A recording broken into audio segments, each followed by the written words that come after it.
ever wonder what therapists talk about over coffee? Well, we're three clinical psychologists, Dr. Diana Hill, Dr. Ray Littlewood, and Dr. Debbie Sorensen, and we'd like to welcome you to Psychologists Off the Clock. In this podcast, you'll get a glimpse into the books we read, the research we think is interesting, and the ideas from psychology that we use to thrive in our own lives. Our webpage is www.offtheclockpsych.com, and there you can find resources we mention in this episode, as well as other podcasts we've posted. You can also find us on iTunes, Facebook, and Twitter. Thanks for listening.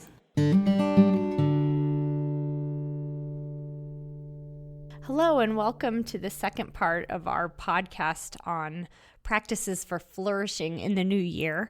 This is Debbie Sorensen. I'm recording from freezing cold and snowy Denver, Colorado, and I'm on the line with Diana Hill, who's out in Santa Barbara, California, where it is green and glorious right now. And in this episode, we're going to continue the conversation that we started last time about practices that you can use to flourish in your own life in the new year. Last time, Diana presented some information about three different practices. The first practice was living by your values.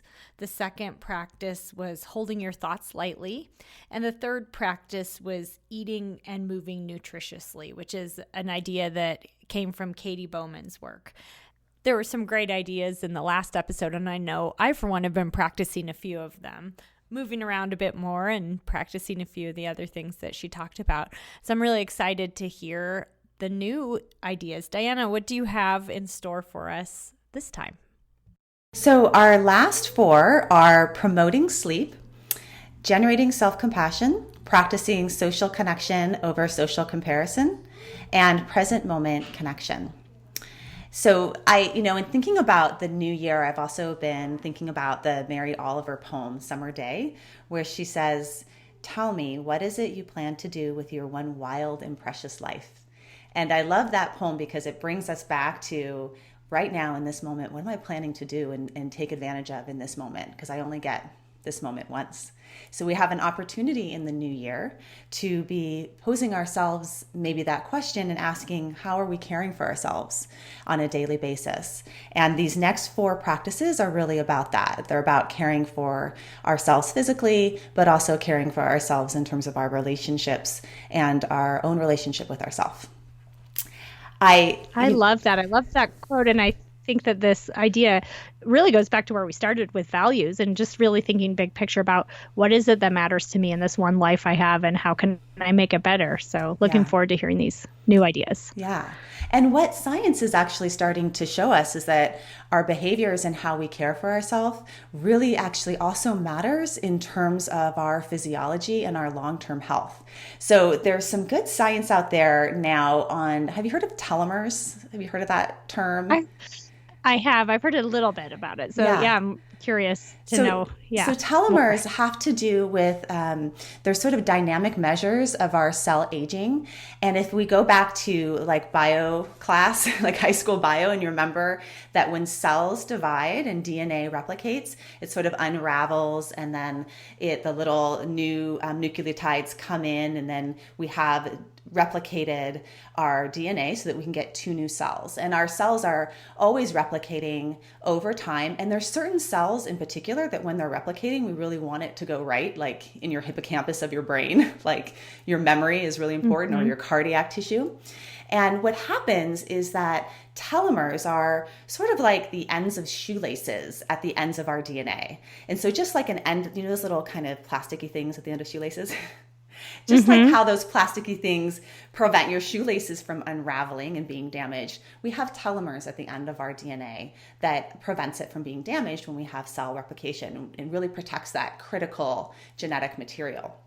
And what researchers are finding, in particular, a researcher at Stanford named Elisa Epel, is that our telomeres and the length of our telomeres, we want nice long ones to protect our DNA, is somewhat dependent upon environmental factors. Some factors that we don't have a lot of control over. So like how stressed out our mothers were when we were in their bellies, or whether we had an experience of childhood trauma, we're more likely to have shorter telomeres.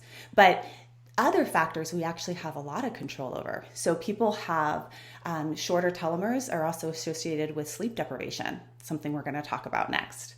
And longer telomeres are associated with things like exercise or eating more of a plant-based diet, that can actually, people that do those things have longer telomeres. And what's interesting is that telomeres are dynamic and that you can actually grow back your telomeres.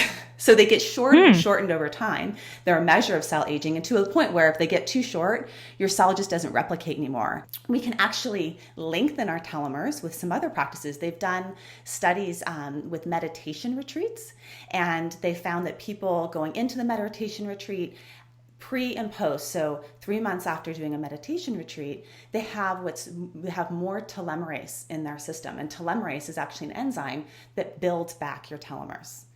They've also found that people that live in greenery, in green space, so they've measured people's telomere length that live in Hong Kong, in the city, and then in the greenery outside of the city. And those that live in the greenery have longer telomeres than those that live, after controlling for all the other variables, than those that live in the city. So just being outside in nature, longer telomeres. Wow. Yeah. So That's this so is interesting. it's super exciting. And we have this nice measure of cell aging now, and we can look at, wow, what we're doing in our day-to-day basis, our stress levels, our sleep, how we're eating, how we're moving, social connection, all these things impact ourselves on a cellular level.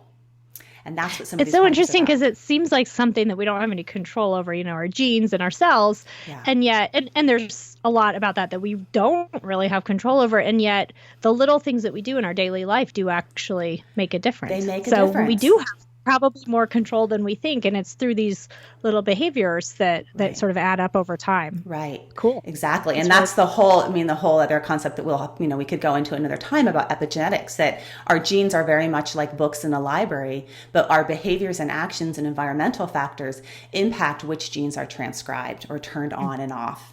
And so their genes are actually much more passive than what we think about them as, that how we live actually impacts what genetic material is being transcribed.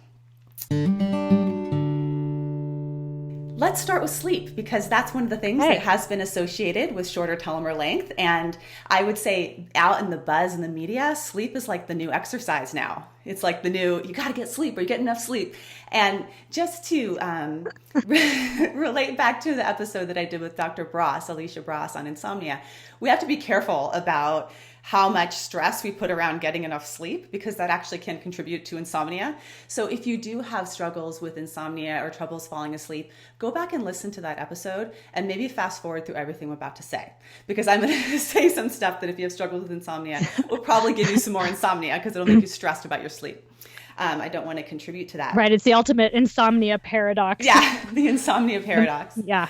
I want to talk about strategies for this term, which Alicia and Colleen talk about in their book, called promoting sleep. So these are strategies to help you promote sleep, not necessarily guaranteed. But just starting out, we, as a country as a whole, we're sleeping less and we have poor quality sleep. So in 1960, less than 2% of people said that they slept less than 7 hours a night. In 2011, 35% said that they slept less than 7 hours a night. So my guess is that in 2017, that number is probably even higher in terms of hours that we're sleeping. And I think that probably part of that has to do with our devices. I remember being a kid and falling asleep at a friend's house with the TV on, and you wake up in middle of the night and there's you can't watch TV. Right? Because it was like the Star Spangled Banner or going on. Now we can have access. Yeah, or static. Right? Now we have access to entertainment and media all night long. And we can stay up later. We have just more, things that are going on at night to keep us up. And we also we're pretty stressed out, which also contributes to us keeping up later. So we have more light exposure, we have more lights in the house going on, more phones. Our minds won't turn off at night. Our minds won't turn off. We get in bed and we expect ourselves to go to sleep, but we're just wired but tired. Yeah, it's so true. Yeah. Do you see? Yeah, and I think I talked about this a couple episodes back when we talked about behavior change, that this is something for me to kind of get myself to stop doing all that, stop scrolling through the news and put the devices away. It's just sometimes we're so kind of hooked on it that it's hard to do that. And yet then we're just wired right up till the minute we get in bed, and it's so hard to just shift. Right. And what we don't see is that a good night's sleep starts with the moment that we wake up. The practices that we're doing in the morning. There's actually a recent study that came out that showed that early morning exposure to light can change or impact the negative impact that nighttime exposure to light has on us. So we know that nighttime exposure to light decreases our melatonin and impacts our sleep. But if in the morning we're exposed to early morning light, that's really beneficial to our system. Exercise early in the day, having caffeine earlier in the day as opposed to later in the day. So the practices that we're doing throughout our day impacts our sleep later on. And what's happening in sleep is also really, I think, exciting in terms of some of the research that's come out in just the past couple of years. So that when we're awake, our brain, beta amyloids in our brain are increasing over the course of the day. So they're sort of like the tangles and almost like toxins in our brain that develop over the course of the day. And when we go to sleep at night, we have what's called the lymphatic system of the brain, which is sort of like, you know how we have the lymphatic system in the body that's associated with our immune system? Well, we have a similar system in our brain called the glymphatic system, which is its cerebral spinal fluid increases by tenfold at night. And our brain cells kind of shrink up a little bit, and the cerebral spinal fluid moves through our brain and washes and cleans out those beta amyloids. So there's a researcher, Dr. Maiken Nedergaard, who's a professor of neurosurgery at University of Rochester, who says that sleep is like a dishwasher for the brain. At night, these wonderful things are happening and our brains are getting cleaned out and all sorts of repairs are happening. It's a really actually busy time. That's why humans need a lot of sleep and actually spend, a significant portion of our lives sleeping. So the sleep that we're doing is important, and the quality of sleep is also important. And we see that sleep deprivation impairs a wide range of functions. I mean, we all know about just how we have memory disturbances and mood disturbances, our eating patterns get off, we make poor food choices when we're sleep deprived. We actually see decreases in leptin, which is our satiety hormone, when we're sleep deprived, and increased cravings and carbohydrates. And you kind of see that at night, like you kind of want to go to sleep, or your body needs to go to sleep, but you're going to the cupboard instead to keep yourself going. Yeah. It's a big danger zone for kind of junk food eating and high carbs and all of that. And we also see that sleep deprivation is related to more activity or reactivity to negative stimuli. So they've done fMRI studies. Matthew Walker at UC Berkeley has done some fMRI studies and has found that there's 60% more brain reactivity to negative stimuli when we are sleep deprived, and a slower return to baseline. And this also can lead to reading facial expressions as threatening as opposed to friendly. So if you think about this, like when we get sleep deprived, we just become more on alert and looking for negativity, and even in our social interactions. Oh, wow. So we're more likely to think the coworker we pass in the hallway is mad at us, right? Even if they're not. Right. Exactly. Interesting. Or our partner when we wake up in the morning. All right. Whatever that may be. So in thinking about how can we promote sleep, like what are the strategies? We know a lot about, sort of in behaviorism around sleep hygiene. I'm sure you work with that, as I know you've done a lot of health psychology stuff around sleep hygiene. And one of the ways I like to think about it is thinking about how you put your children to bed. What are some of the things that you do, Debbie, to put your children to bed at night? We do the bath, brush teeth, jammies, and then we do books and turn on like a little fan in the room and songs. Yeah, kind of get the lights dim and cozy. Yeah, so cozy up in bed and Yeah, exactly. So thinking about all of that in terms of sleep hygiene, that doing those similar behaviors with yourself in terms of preparing yourself, having a bit of routine around bedtime can be really helpful in promoting sleep, and your body starts to expect it more.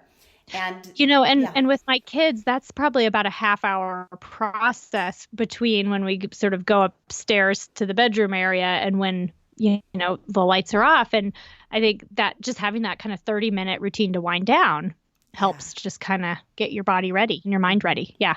Right. Instead of just plopping into bed, staring at your iPhone and then, trying to fall asleep immediately. Right. Exactly. The iPhone in the bed is a problem, right? Right. And there's some things that actually we can do to help with that, putting your iPhone on the sleep mode in terms of the lighting of it, so that it's, not the blue light at night. But I actually think that reading with like a page book, a book with pages on it in a dim nightlight can actually be just a little bit more soothing than maybe an iPhone. Because especially if we're just reading news stuff or, doing social media stuff, which I think is really common what people would do before bed. And that actually activates us. We want to be stimulating. Yeah. And it's sort of fast paced, and also you have the light from the screen. I mean, there's so many ways in which it's different from reading an old fashioned book. Right. Yeah. I also think that going back to what Dr. Bross has talked about in terms of willingness and acceptance. So there is a little bit of willingness involved around prioritizing sleep. And some of that may be turning activities down or choosing to leave early or really I think it's important to have a regular wake up time, help set our circadian rhythm around sleep. So the practices I want maybe for us to think about and work on in the new year is looking at your sleep hygiene. How do you put yourself to bed at night? And maybe, like you said, increasing a little bit more time to let yourself slow down. Looking at how your sleep begins when you first wake up and what are you doing throughout your day. That would be practices that promote sleep. And looking at maybe getting more in a circadian rhythm with your sleep patterns and really prioritizing that and seeing how you feel. Just notice how it feels different when you are taking care of yourself around allowing enough hours for you to get quality sleep. Whether or not you sleep during that time is not as important as is just sort of creating the space and time for you to be able to have that sleep opportunity. So let's move on to the second practice, which is generating self-compassion. And Ray Littlewood and I did a whole episode on this, if you go back to episode 2, where we talked a lot about the research on self-compassion that's coming out in the field of psychology.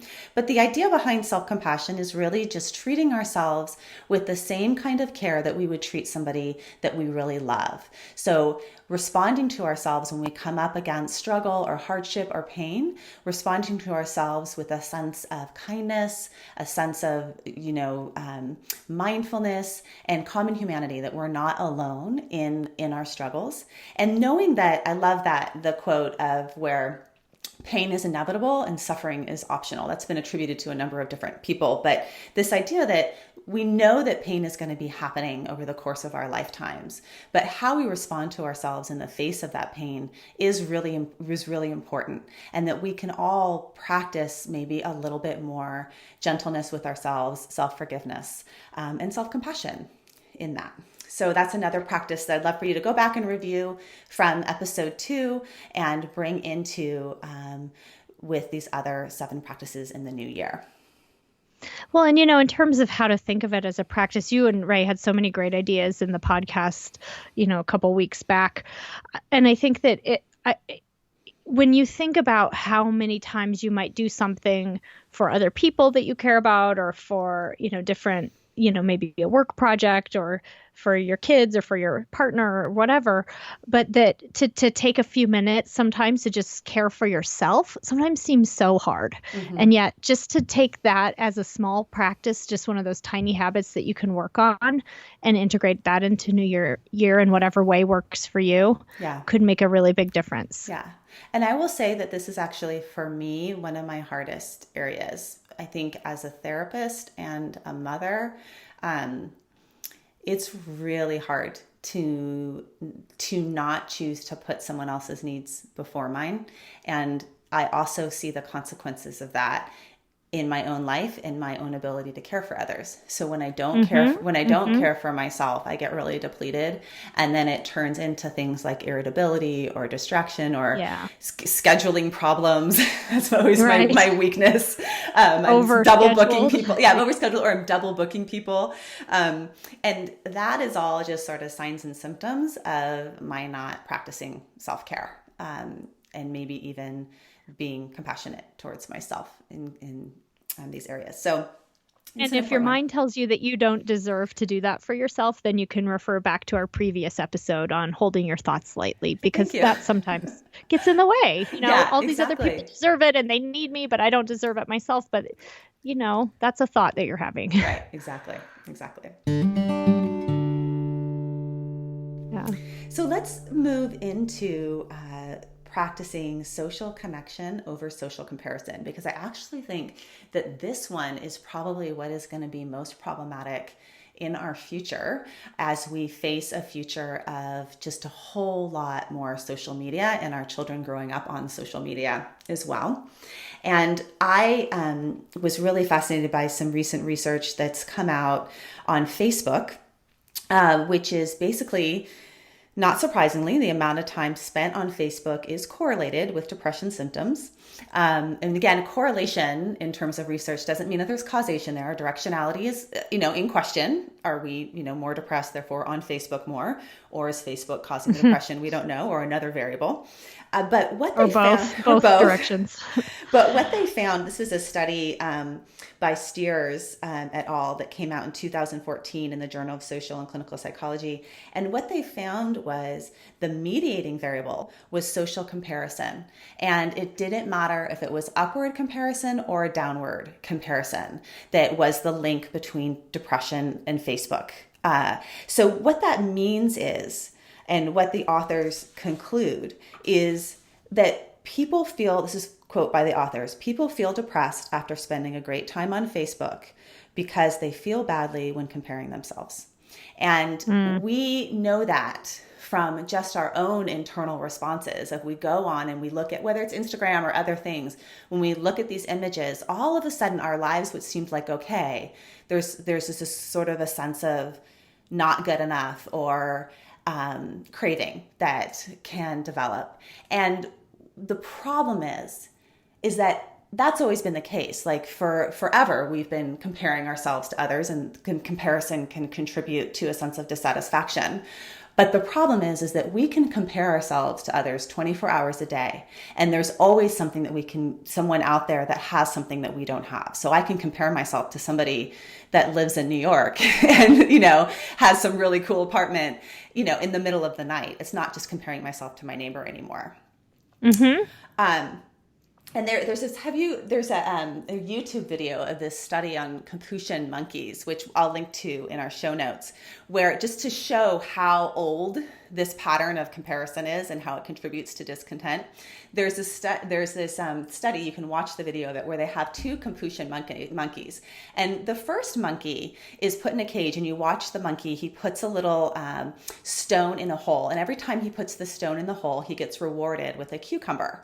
And so he puts the stone in the hole, he gets his cucumber, he's happy, put the stone in the hole, researcher gives him a cucumber. And then they bring in another monkey and put him right next to him in the cage next to him. And this other monkey, when he puts the stone in the hole, the researcher gives him a grape. And the first monkey who was getting cucumbers sees his friend get a grape.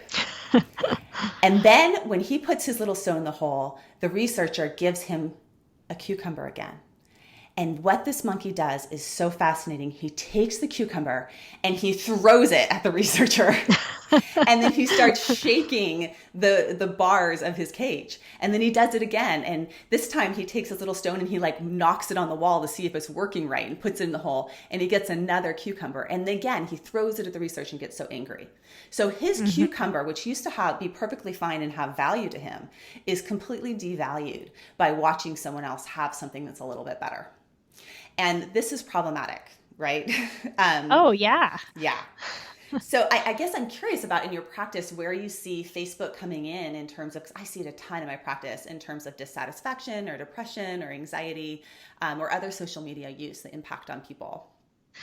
Oh, I mean, so many ways. Just, I think, first of all, the sort of compulsive quality to it, that there's something so addictive about it almost. But then, yeah, I mean, I think that a lot of times people look at people put a certain persona out there on social media, Yes. and we all see it. I mean, I do it too, and we all see it, and we don't know what's really going on with this human being behind the Facebook profile, but we make assumptions and we compare that to what we have going on.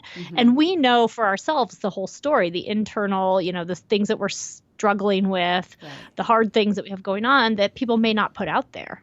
And so I think sometimes we look at the rest of the world and we think, wow, they have all these great things going on and they seem so happy, and what's wrong with me? Why am I not like that? And so, yeah, I mean, we can really internalize that. Right. And we're all contributing to it.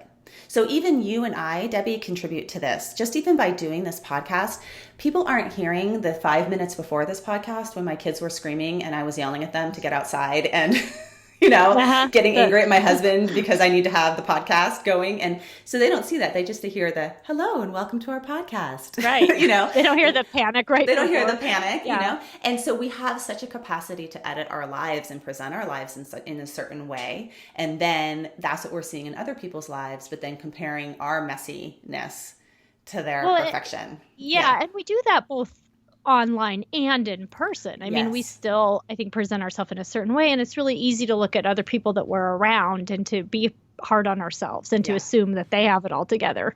So whether it's on Facebook or in real life, I think that tendency to social comparison is very easy to do, and it's very, can just be very harmful in some ways. Yeah. So this, these devices that get in the way in terms of social connection, because we're comparing, that's one way they get in the way. And another way that they get in the way, these devices, is that they actually interfere with our social connection when we're actually in the presence of someone. So there was a study done by Coyne and McDaniel who surveyed 143 women who were in committed relationships, and they asked them how often their smartphones or tablets or computers interrupted their daily interactions with their partners. And about 70% of the women said that their smartphones or technology got in the way of their relationship. And about a quarter of them said that their partners were actively texting when they were in face-to-face conversations.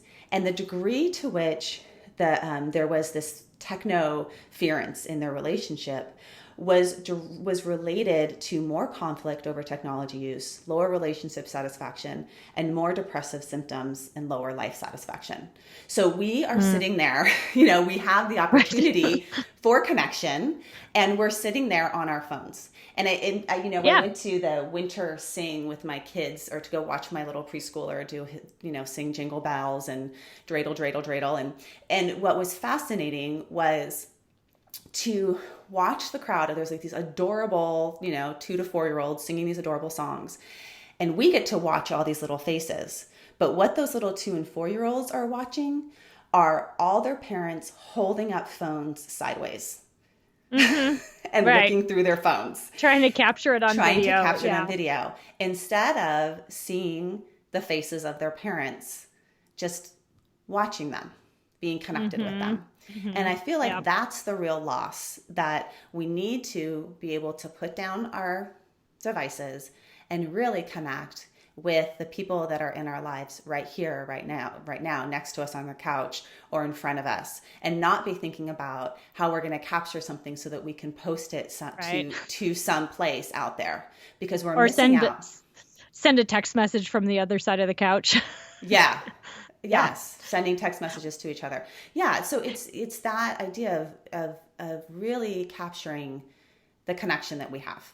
And not it's funny. My 2-year-old daughter, she when she catches me in the act of sort of parenting while distracted, I'll call it, when she catches me kind of messing around on my phone when I'm with her, she goes, "I don't like your phone." Yeah.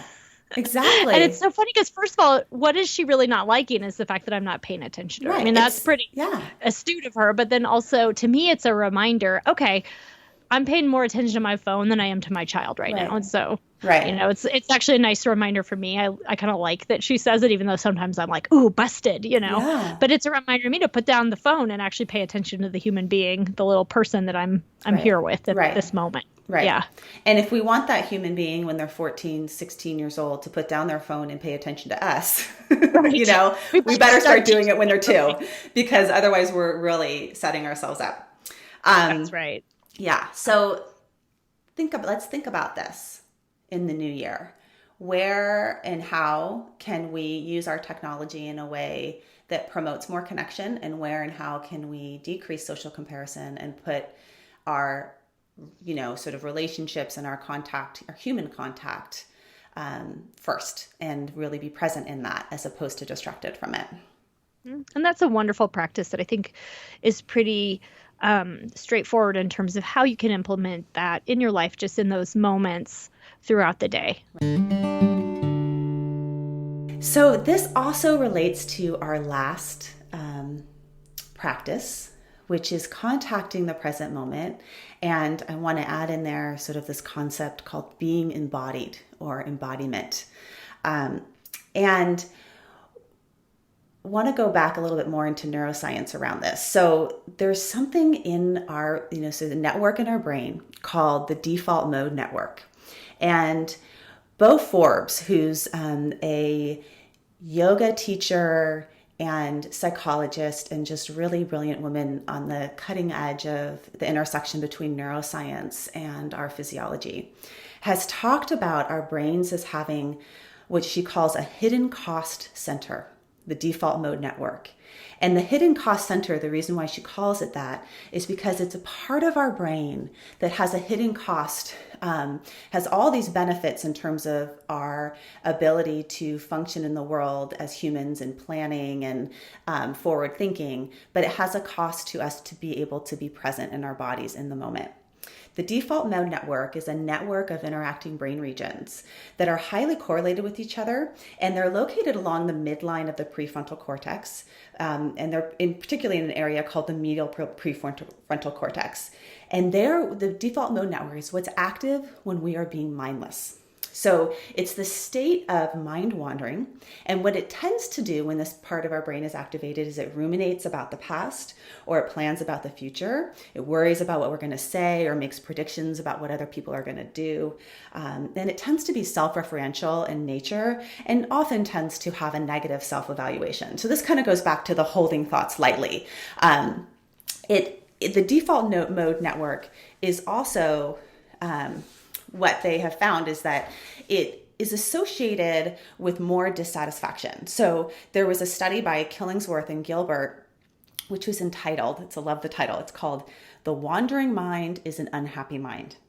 Mm-hmm. And what these researchers did is they had 2,250 adults, and they pinged them on cell phones throughout the day. And they asked them 3 questions. They asked them, how are you feeling right now? What are you doing right now? And are you thinking about something other than what you're currently doing? Okay. Uh-huh. And what they found is that people reported their minds were wandering 46.9% of the time. So almost half of the time they were thinking about something other than what they were doing. And actually they categorized what they were doing into different types of categories, like, are you working? Are you exercising? Are you, with somebody? Mm-hmm. Are you having sex? And the activity where they had the least mind wandering was actually during sex, which is somewhat related to this other idea of embodiment, which we're going to talk about. So the default mode network was also, the degree to which their mind was wandering was also related to their unhappiness and life dissatisfaction. So people were less happy the more that their mind wandered, and that was independent to whether the mind was wandering to negative things or positive things. Just if it's wandering at all, you're less happy than if you're directly engaged in what you're doing. So this is the hidden cost center. And there's been further research onto, okay, so what can we do, or how does this default mode network impact things like depression and anxiety? And what Bo Forbes says is that some of these disorders could be considered what she calls diseases of disembodiment. So diseases then when we're in our head so much that we've lost contact with the present moment and being in our bodies. There was some fascinating neuroscience research that came out by Norman Farb and also Zendel Siegel, who's a pretty groundbreaking research in terms of mindfulness. And they looked at what's called mindfulness-based stress reduction, which is a program that teaches you strategies of doing meditation and mindfulness, but there's also a body movement component to MBSR, or mindfulness-based stress reduction. And they looked at people who had participated in this program compared to people that had not participated in the 8 weeks of mindfulness training. And they wanted to look at their brains when they were in situations where sadness was activated. So apparently, I didn't know this, but apparently there's 2 movies that neuroscientists use a lot to activate sadness. One is The Champ, which I've never seen. I don't know if you've seen that one. And the other one was Terms of Endearment. Have you seen that one? Oh, yeah. Well, years ago. Yes. Yeah. It's sort of like... It is a sad one. It is. Super sad. I don't remember what happens, but I think someone dies, I think. Spoiler alert. Oh, sorry. Well, they're sad movies. They're using them in neuroscience, so just be prepared. Way to look at your brain. So they had them go into fMRIs while they're scanning their brains, looking at these 2 movie clips. And the 2 groups are the people that did this mindfulness training compared to people that did no meditation training. And what they found was the group that completed the MBSR training were, when they were watching the movie, they were less likely to get mentally caught up in feeling sad. And their brain patterns actually changed so that those frontal regions that direct self-focus, or the default mode network, was less activated. So that part of the brain that's having the narrative about, oh, this happened and what does this mean to me and what does it mean about my future? That part was less activated by doing a mindfulness intervention. And the areas of the brain that were more activated were areas of brain associated with empathy and interoception. So the insula, which is something we've talked about before. So empathy being, really kind of feeling for the other person, and interoceptive awareness is embodied awareness of what it's feeling like in your body. So the narrative, that brain part of like talking, thinking, gets us out of being present in the moment and really feeling and experiencing our lives in the here and now. Which brings us to contacting the present moment and embodiment. And I know this is something that you've talked quite a bit about in terms of awareness is the key, that you talked a bit about that. But how do you, tell me a little bit more about, your reactions or thoughts to some of this. Well, I'm thinking about 2 things. Well, one is that, in my clinical practice, I think I see this a lot of times where sometimes when people come in and they're so stuck, whether it's depression or anxiety, even anger or something like that, they're just really very much out of the moment. And if I can do that mindfulness sort of awareness work to help them check in with the sensations going on in the inside of them right at this moment, a lot of times something seems to shift. And I think it's a hard thing to do for people who haven't really practiced that before. But our minds just get carried away and we get just so disconnected from what's happening. And I mean, I don't know, this is sort of anecdotal, but I sometimes I feel like I can almost sort of look at people as they're sitting in front of me and tell that there's like I can see them being sort of tense and hunched over and just I can look at their body and I mean I do it too. I hunch over and I tense up and that kind of thing.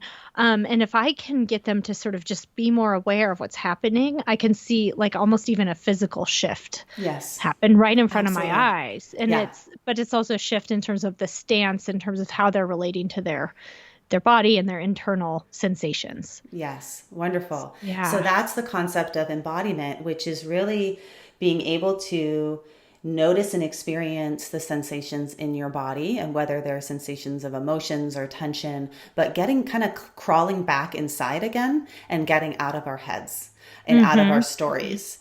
And there's lots of ways that we can practice embodiment. Mindfulness is one of them, to having a mindfulness meditation. But there's a lot of other ways which people are practicing embodiment or have been doing sort of contact with the present moment and not mind wandering. Something like taking a dance class You're not in your head a whole lot. You're in your body when you're dancing and focusing in that way, doing things like yoga or qigong or tai chi, things that bring you back to sort of this whole wisdom that's inside of you. And there's also this concept around that sometimes, Bo Forbes talks about this too, where we think that we can do 30 minutes of meditation in the morning or go to a yoga class once a week, just like we think that we can do an hour of exercise in the morning, and that it will undo the rest of the day of sitting, or that we can do 20 minutes of meditation in the morning and it will undo the rest of the day of mind wandering. And that these practices actually have like a half-life to them, right? And that it may be more beneficial for us to do embodiment check-ins throughout our day. Just like it's more beneficial for us maybe to be getting up and walking a little bit and moving a bit throughout our day, that we can actually, what if we were throughout our day to notice, close our eyes, put our hands on our body, check in and breathe just for a few moments to kind of go back inside and ask ourselves, am I in my body? Am I breathing? What am I feeling right now? It's just having that connection back to ourselves, and maybe doing it on a more regular basis, as opposed to thinking that, once a week is going to be enough. Shorter bits more often, I guess, is the take home on that.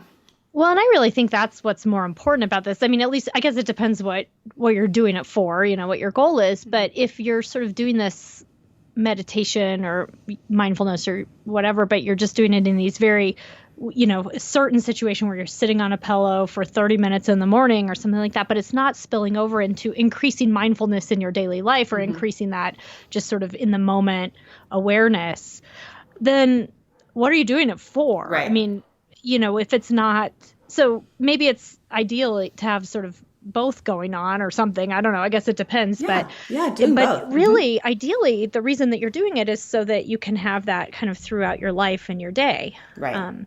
Exactly. So, and just to go back again to that idea of how do you put this into a practice in the new year, and how do you make a tiny habit out of it, which refers back to an earlier episode that we did. If you can just do those check-ins, the embodiment check-ins throughout the day, or the mindfulness check-ins, maybe as you're taking a shower, that's something that's very physical. And yet so often we're just thinking about our day or thinking about what happened yesterday, and you're not paying any attention. You're just going on autopilot. But if you could spend, 30 seconds or a minute just actually smelling the shampoo and feeling the warm water and really actually sort of being embodied in that moment of taking a shower, that's something you could so easily do. You have to sort of remember to do it and think to do it. But it's not going to take a whole lot of effort to just start incorporating that practice into your life. Right. Exactly. So those are our practices for tonight. And just to review all the practices that we've talked about over the past 2 episodes are living by your values, holding your thoughts lightly, eating and moving nutritiously, a la Katie Bowen, promoting sleep, generating self-compassion, practicing social connection over social comparison, and then this present moment connection or embodiment. And I guess I just want to really encourage all of you to maybe take the time to write those down, and maybe write out a small practice that you would like to be working on in each area, or choosing one area to get started with, and put some, intention and thought around it. And then maybe incorporating in some of the tiny habits work to put that into action. And if you find something helpful or you want to make a comment, please go ahead and write it on iTunes. We love to hear from you, and really wish you the best in 2017 and caring for yourself and moving from just surviving into really fully thriving in your life. Well, and thank you so much, Diana, for taking the time to compile all of this really interesting information and sort of translate it into these practices that people can actually do. I've learned a lot, and I really am excited about this. So thank you very much for sharing this with us. Great. Okay. Well, have a wonderful rest of your day, and we'll see you soon. You too. Okay. Bye-bye. Bye-bye. Thank you for listening to Psychologists Off the Clock. You can find us on Twitter, Facebook, and iTunes. You can also find us at www.offtheclockpsych.com. That's offtheclock, psych.com. Music by John Gu and Susie Stevens.